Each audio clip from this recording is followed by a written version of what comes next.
Shamshad international airport پر fake CISF افسر گرفتار، خواتین کو نشانہ بنانے کا انکشاف۔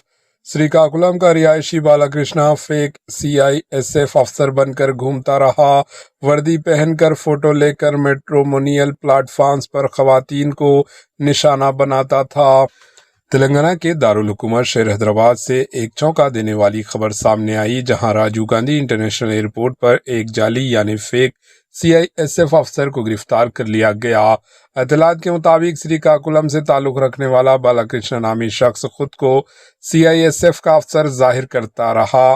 ملزم نے نہ صرف وردی پہن کر ایئرپورٹ پر گھومتا تھا بلکہ فوٹو لے کر مختلف میٹرومونیل ویب سائٹ پر اپلوڈ کیا کرتا تھا۔ پولیس کا کہنا ہے کہ ملزم ان پلیٹ فارمز کے ذریعے خواتین کو اپنی جال میں پھنساتا تھا۔ حکام نے کارروائی کرتے ہوئے اسے حراست میں لے لیا، جبکہ اس کے موبائل فون کی جانچ کے دوران سینکڑوں خواتین کے ساتھ اس کے چیٹس بھی سامنے آئی۔ پولیس اس بات کی تفتیش کر رہی ہے کہ ملزم نے کس کو دھوکہ دے کر مالی فائدہ حاصل کیا ہے یا نہیں۔ یہ واقعہ ایک بار پھر آن لائن سیکیورٹی اور شناخت کی تصدیق کی اہمیت کو اجاگر کرتا ہے۔ Bureau report, AHN news.